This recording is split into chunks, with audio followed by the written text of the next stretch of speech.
My siblings received luxurious gifts, but I received body wash for our birthdays.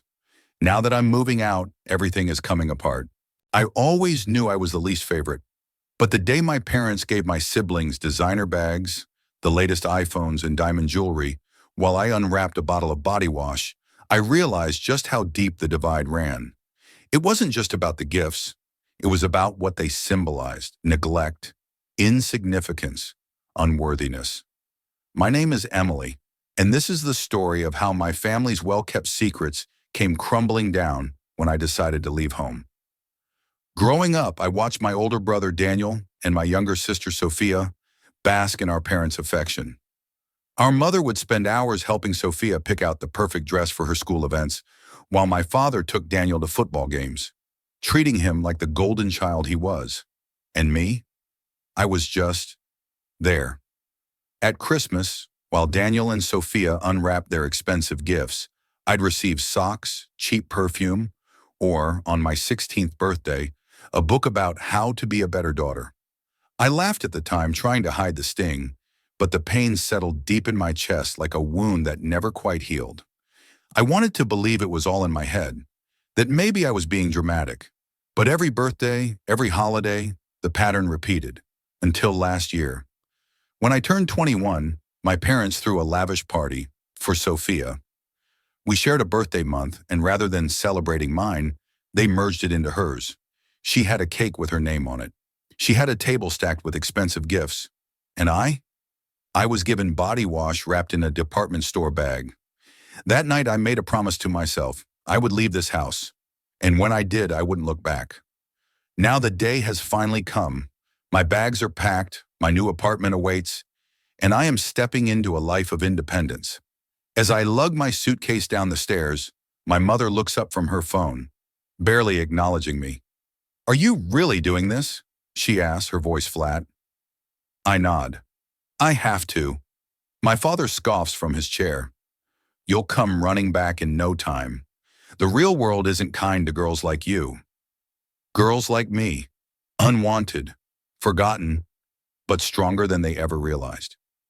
As I reach for the door, Sophia's voice stops me. "Wait."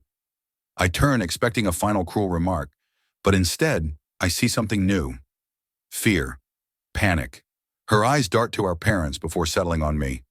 "You're really leaving," she whispers, as if she never expected me to follow through. "Yes." She hesitates before rushing upstairs. Moments later, she returns with a small box. "Take this. You need to know." Alone in my apartment, I open the box, my hands shaking. Inside, I find letters. Dozens of them. Letters addressed to me from my grandmother, my mother's mother. I tear one open. "My dearest Emily, I hope you are well, my love. I've sent gifts for your birthday.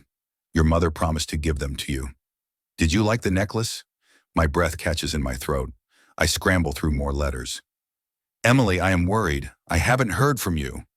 Did you receive the college fund I set up for you? I wired it months ago." Another one. "I wish I could be there for your graduation.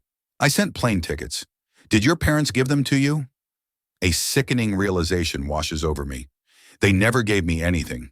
Not the gifts, not the money, not the opportunities. They took them all and left me with nothing.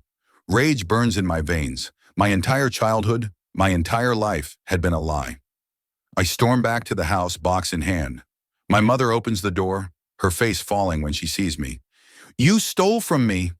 My voice shakes with fury. "All of it. The money, the gifts, my grandmother's love." She exhales sharply, looking away. "You were never supposed to find out." "Why?" I demand. "Why did you do this to me?" Her lips press into a thin line before she whispers, "Because you're not really ours." Silence. A heavy, suffocating silence that feels like the walls are closing in. "What?" "We adopted you when you were a baby. Your grandmother is your real family, and we resented it. We resented you." I stumble back as the truth settles over me. My entire life, I had been the outsider, the unwanted one. And now everything made sense. I don't cry. I don't scream. Instead, I turn and walk away, my heart lighter than it has ever been. For years, I believed I was unworthy of love. that I was lesser. But now I see the truth. I was never the problem. As I step into my new life, I hold on to one final thought. They may have stolen my past, but they will never control my future. And with that, I am free.